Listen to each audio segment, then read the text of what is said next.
With the games coming thick and fast in this period, it's not practical to do a match-by-match overview and repeat many of the same points. As it is, I'm recording this just before the Sunderland game and will publish soon after, so rather than going deep into the games, I'm going to be examining the themes that have emerged over the course of Thomas Frank's tenure. As I categorize my thoughts, the most recurring theme was the spark provided by Wilson Odobert.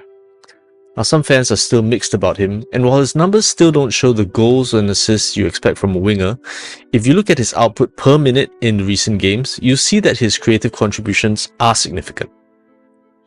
Odobert comes on in the 63rd minute of the Palace game and is behind more of our chance creation in that period than the rest of the game.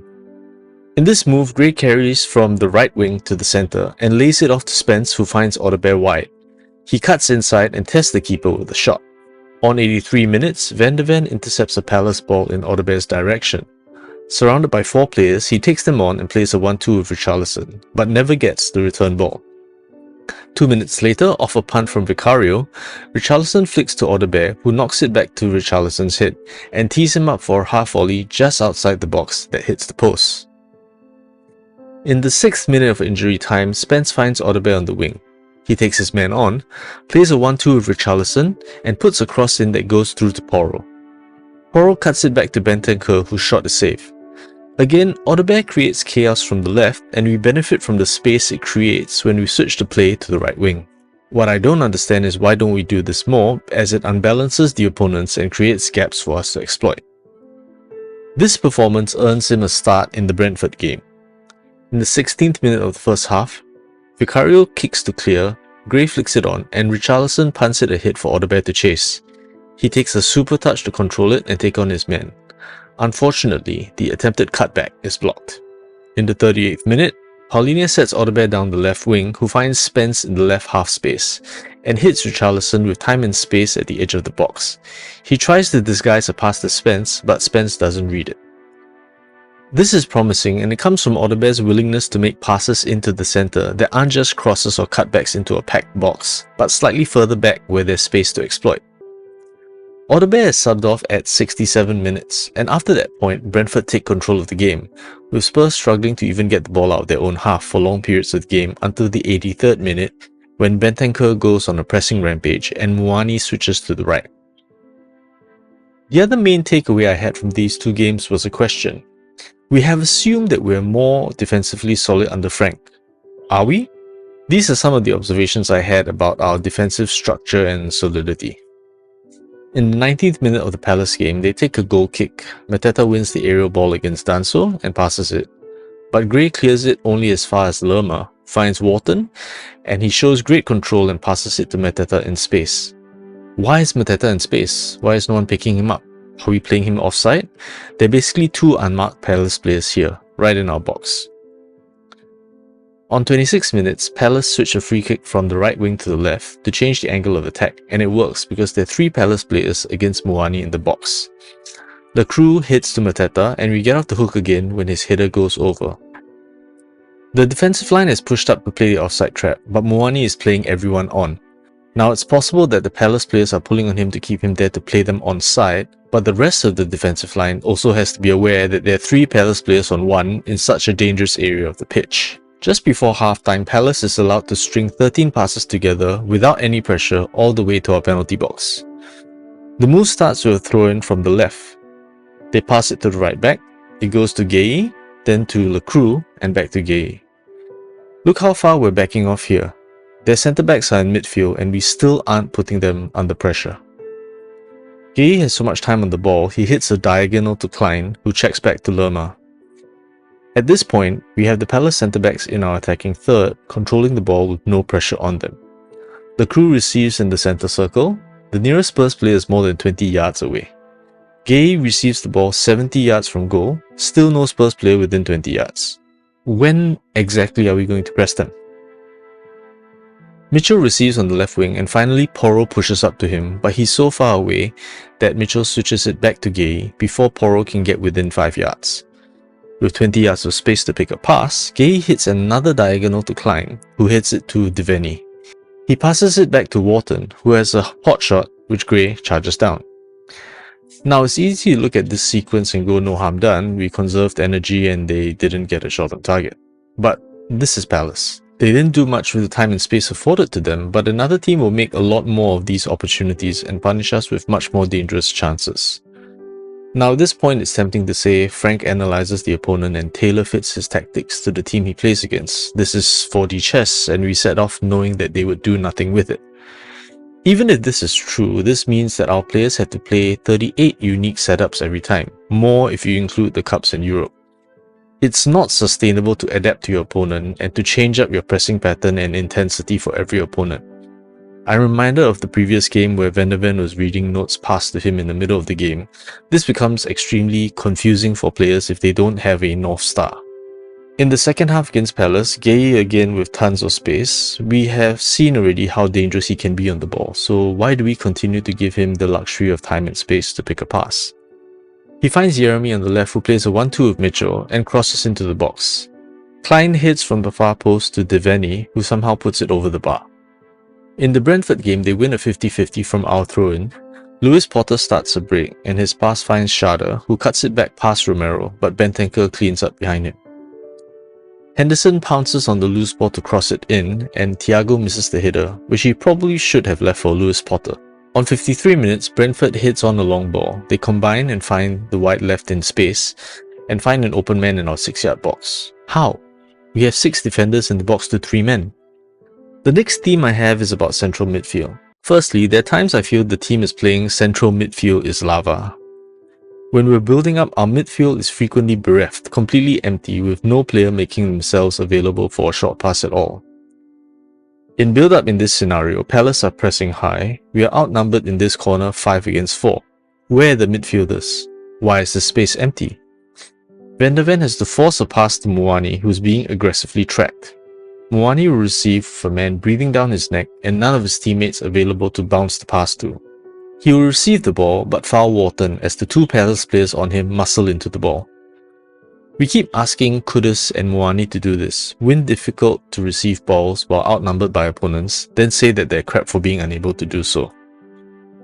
Another common theme is Porro passing to Kudus, who tries to dribble on the wing, but has no support at all from midfield.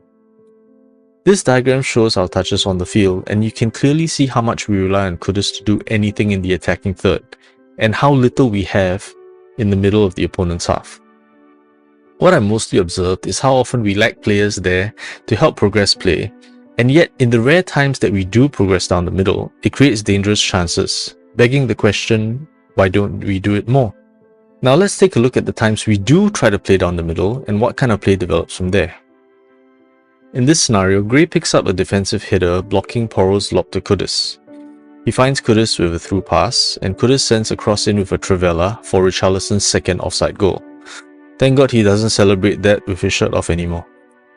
Another occasion happened in the Palace game. Bentancur hits a ball to Richarlison, who flicks it through to Johnson, but his cutback to Odobert doesn't reach him. We can be lethal down the centre, but we don't even try it most of the time. Bear in mind that Odobert and Johnson are the main protagonists for our progressive play since coming on, but they rarely get the minutes to do so. In the Brentford game, Romero passes to Gray, who backheel flicks to Odobert. Odobert sprays it to Spence, who returns the ball to Odobert, running in behind. Odobert then finds Gray in the left half space, but his shot is blocked. In this scenario, Paulinho plays a ball down the centre to Gray, who does well to turn and carry into the box, but the referee thinks that his tumble isn't a foul.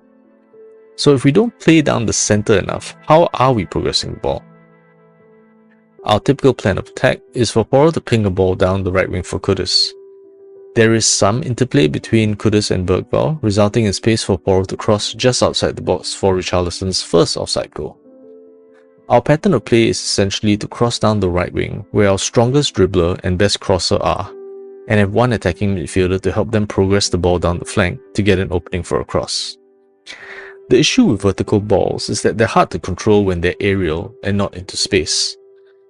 When most of our progressive passes are very vertical, it means that our strikers are receiving the ball like this, running towards goal while facing backwards, and possibly with centre-backs jumping onto them. It's not ideal, and that's why our shots on target are very low for most of our games, and we have single-digit through passes for the entire half of the season.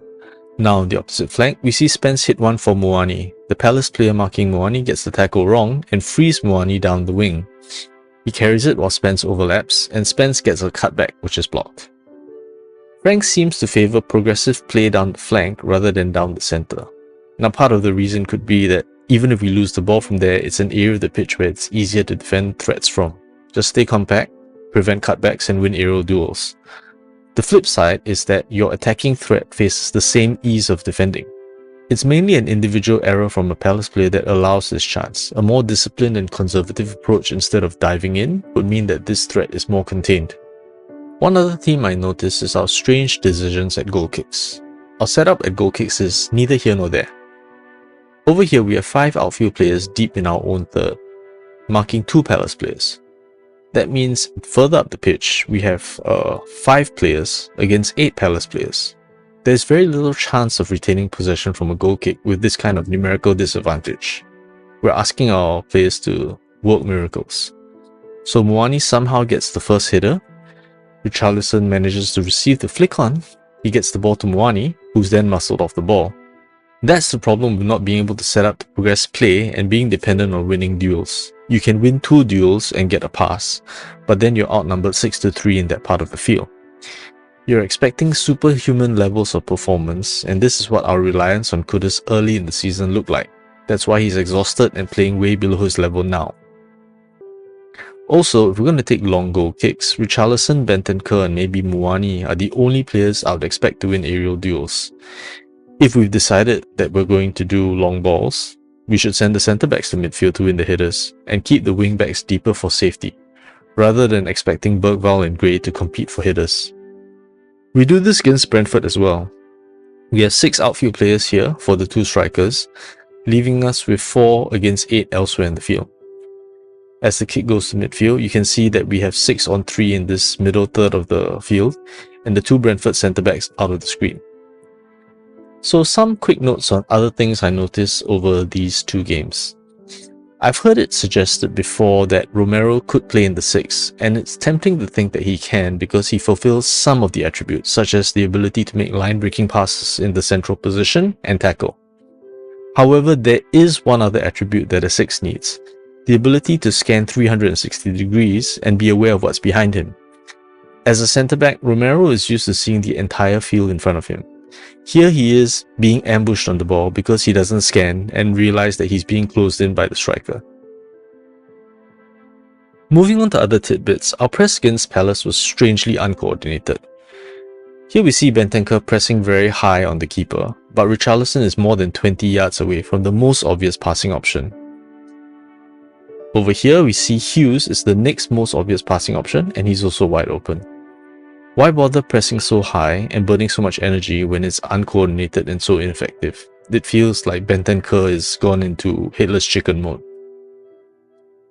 Kudus comes charging in to press Hughes, but he's so late that it's pointless, and by the time Mitchell receives the ball, he literally has 3 solid options just in the screen and possibly even more off screen. So these are my observations from the Palace and Brentford games. Let me know if you notice anything else that you'd like to talk about.